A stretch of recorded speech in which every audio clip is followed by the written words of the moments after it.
तो कहानी की शुरुआत में हमें एक कपल को दिखाया जाता है जिनमें से हस्बैंड का नाम मैक होता है और वाइफ का नाम रिचल जो कि प्रेग्नेंट होती है। यहाँ पर ये दोनों एक दूसरे के साथ टाइम स्पेंड करने के लिए कोई अच्छी जगह पर जा रहे होते हैं, पर बीच में वो देखते हैं कि आगे रास्ता बंद है, इसलिए मैक गाड़ी को घुमाकर जंगल से होकर एक दूसरे रास्ते से आगे बढ़ने लगता है। तभी रास्ते में एक टूटी हुई नाव को देखकर उसका ध्यान भटक जाता है और उसकी कार एक पेड़ से जाकर टकरा जाती है। अब इन दोनों को तो कुछ भी नहीं होता, पर उनकी कार का बुरा हाल हो जाता है, जिस वजह से वो दोनों मदद लाने के लिए जंगल से होते हुए पैदल ही आगे बढ़ जाते हैं। पर रिचल प्रेग्नेंट थी, इसलिए उसे चलने में काफी ज्यादा तकलीफ हो रही थी, जिस वजह से मैक एक पेड़ के ऊपर चढ़ता है और कोशिश करता है कि उसके फोन में सिग्नल आ जाए, पर वहाँ पर उसे सिग्नल तो नहीं मिलता, लेकिन थोड़ी ही दूरी पर उसे एक फार्म नजर आता है। इसलिए वो रिचल को लेकर उस फार्म की ओर चला जाता है ताकि उसे वहाँ से कुछ मदद मिल सके। काफी दूर जाने के बाद जब वो दोनों फार्म के पास पहुंचते हैं, तभी वो दोनों देखते हैं कि वहाँ पर एक बोर्ड पर लिखा हुआ था कि ये जगह एक प्राइवेट जगह है और यहाँ पर किसी को भी आने की इजाजत नहीं है।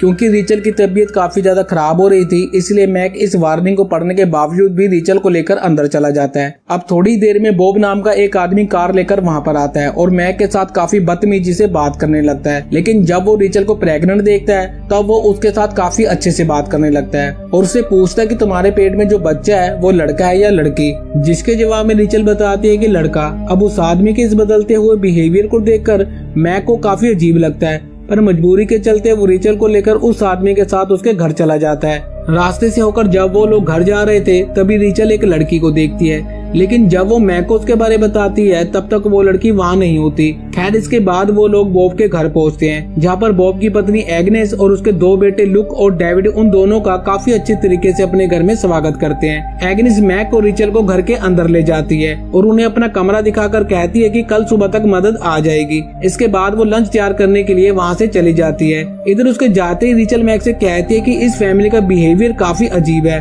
और लुक और डेविड को देखकर नहीं लगता कि वो दोनों सगे भाई हैं। दूसरी तरफ हम एग्नेस को देखते हैं जो कि दरवाजे के बाहर खड़े होकर इन दोनों की बातें सुन रही थी। इसके बाद जब वो लोग लंच कर रहे होते हैं तभी एग्नेस उन दोनों के सामने ऐसे दिखाती है जैसे कि लुक और डेविड उसके सगे बेटे हैं। तभी रिचल वहाँ पर एक लड़की की फोटो देखती है जिसको उसने रास्ते में देखा था। रिचल एग्नेस से उसके बारे में बात करती है, जिसके जवाब में एग्नेस कहती है कि वो उसकी अडॉप्टेड बेटी फेथ है जो कि गूंगी है, क्योंकि उसके पिता ने उसको बहुत टॉर्चर किया था और इसलिए उन लोगों ने उसे अडॉप्ट कर लिया। रात में जब रिचल मैक के साथ सो रही थी तभी उसे एक भयानक सपना आता है और वो जाग जाती है। वो मैक को बताती है कि उसने सपने में फेथ के चेहरे को देखा। अब वो जब मैक को इसके बारे बता रही थी तभी उसे याद आता है कि उसने कई दिनों पहले फेथ के लापता होने की खबर एक न्यूज़पेपर में पढ़ी थी, जिससे इस बात पर उसे यकीन हो जाता है कि फेथ उनकी अडॉप्टेड बेटी नहीं है और जरूर उन्होंने फेथ के साथ कुछ बुरा किया होगा। इसके बाद वो दोनों काफी डर जाते हैं और तुरंत वहाँ से जाने का फैसला करते हैं। इसके बाद दिखाया जाता है कि जब ये दोनों घर से निकल रहे होते हैं तभी वहाँ पर बॉब आ जाता है, लेकिन यहाँ पर हम देखते हैं कि बॉब उन दोनों को कुछ भी नहीं कहता और उन्हें वहाँ से जाने देता है। लेकिन वो लोग जब घर के बाहर पहुँचते हैं तभी लुक और डेविड गन लेकर उनके ऊपर हमला कर देते हैं और वो लोग मैक को मारकर बेहोश कर देते हैं। इसके बाद वो लोग रिचल को भी नहीं छोड़ते और उसे भी मारकर बेहोश कर देते हैं। रिचल जब होश में आती है तो वो अपने आप को एक बिस्तर से बंधा हुआ पाती है और तभी उसे लेबर पेन होना शुरू हो जाती है, जिसमें एग्नेस उसे बताती है कि मैंने तुम्हारे खाने में एक दवाई मिला दी थी जिससे तुम्हारी वक्त से पहले ही डिलीवरी हो जाएगी। अब यहाँ पर हमें पता चलता है कि उस फैमिली को रिचल में कोई भी दिलचस्पी नहीं है, वो बस रिचल के बच्चे को चाहते हैं और इसीलिए उन्होंने रिचल को पकड़ रखा है। दरअसल ये फैमिली एक पागल फैमिली है और ये लोग बच्चे के लिए ऐसे ही प्रेग्नेंट औरतों को पकड़कर उनके बच्चे को उनसे छीन लेते हैं। साथ ही साथ हमें ये भी पता चलता है कि डेविड और लुक भी उनका सगा बेटा नहीं है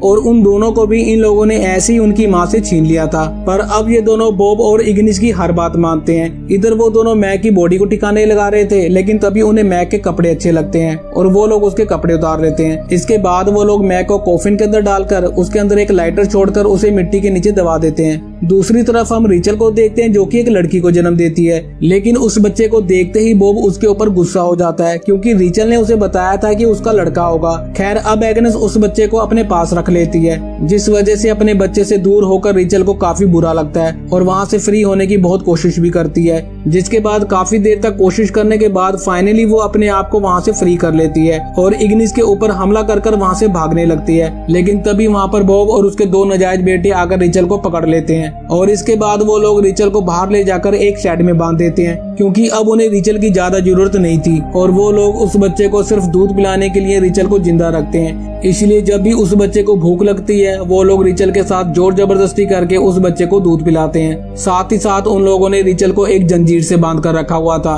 बल्कि रिचल ने कुछ समय पहले ही एक बच्चे को जन्म दिया है, इसलिए वो धीरे धीरे कमजोर होकर वहीं पर बेहोश हो जाती है। वहीं दूसरी तरफ हम देखते हैं कि मैक अभी भी जिंदा है और उन्होंने उसे मारा हुआ समझकर जमीन में दफना दिया है। लेकिन जब मैक को होश आता है और वो देखता है कि वो एक कॉफिन के अंदर बंद है जो कि मिट्टी के काफी नीचे गड़ा हुआ है। अब काफी देर तक वो कॉफिन से बाहर निकलने की कोशिश करता है और सुबह होते होते वो कॉफिन से बाहर निकल भी जाता है। इसके बाद वो उसी हालत में बिना कपड़ों के जंगल में भाग जाता है और तभी उसे कुछ लोगों की बात करने की आवाज सुनाई देती है और वो उस आवाज को फॉलो करते करते उन लोगों के पास पहुंच जाता है। वो लोग 2 आदमी थे जो कि उस जंगल में घूमने के लिए आए थे और जब मैक उन्हें अपनी प्रॉब्लम के बारे में बताता है तभी वो लोग मैक की बातों पर भरोसा नहीं करते और सोचते हैं कि मैक शायद पागल है, इसलिए वो लोग मैक को अपने से दूर रहने के लिए कहते हैं, जिससे मैक को उनके ऊपर गुस्सा आता है और उन दोनों के ऊपर हमला करके उन्हें एक पेड़ से बांध देता है। इसके बाद मैक उनमें से एक आदमी के कपड़े उतार कर पहन लेता है और फिर वहाँ से चला जाता है, लेकिन जाते जाते उन्हें एक चाकू देकर जाता है ताकि वो लोग वहाँ से फ्री हो सके।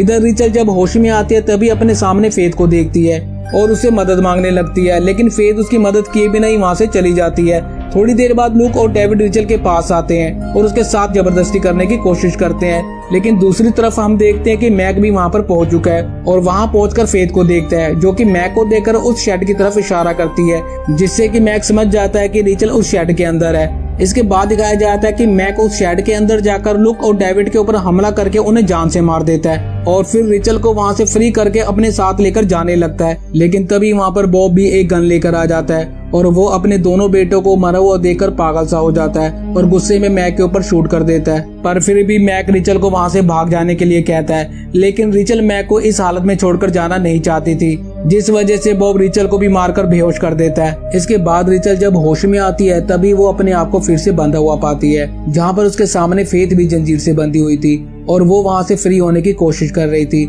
रिचल उससे मदद मांगती है और फिर ये दोनों किसी तरीके से उस दीवार को तोड़कर वहाँ से निकल जाते हैं। अब रिचल उस घर के अंदर जाती है और अपने बच्चे को ढूंढने लगती है। दूसरी तरफ हम बॉब और एग्नेस को देखते हैं जो कि अपने मरे हुए बेटे को दफन कर रहे थे। यहाँ पर एग्नेस काफी ज्यादा दुखी थी, इसलिए वो घर जाने से इनकार कर देती है और बॉब अकेले घर वापस आने लगता है। इधर घर के अंदर रिचल अपनी बेटी को लेकर वहाँ से भाग ही रही थी कि तभी वहाँ पर बॉब आकर रिचल के ऊपर गन तान देता है। रिचल उसे कहती है कि मैं बस अपनी बेटी को दूध पिलाने के लिए आई हूँ और दूध पिलाकर मैं यहाँ से चली जाऊंगी, जिसके बाद बॉब अपनी गन को नीचे रख देता है, पर तभी रिचल उसके ऊपर एक चाकू से हमला कर देती है और उसे जान से मार डालती है। अब रिचल उसके फोन को लेकर पुलिस को कॉल करती है, लेकिन पुलिस को वो ये नहीं बता पाती कि वो अभी कहाँ पर है, क्योंकि उसे उस जगह के बारे में कुछ भी नहीं पता था। दूसरी तरफ एग्नेस भी घर वापस आ गई थी और शेड का दरवाजा खुला हुआ देखकर समझ जाती है कि रिचल जरूर घर के अंदर होगी, इसलिए वो एक गन लेकर घर के अंदर जाने की बजाय उस घर के चारों तरफ घूमने लगती है। इधर रिचल फेथ और अपनी बेटी को लेकर उस घर से निकल जाती है और बॉब की कार में बैठकर वहाँ से भागने की कोशिश करती है, पर तभी उसे पता चलता है कि एग्नेस ने उस कार को खराब कर दिया है, इसलिए वो उस कार से निकलकर एग्नेस को मारने के लिए जाती है,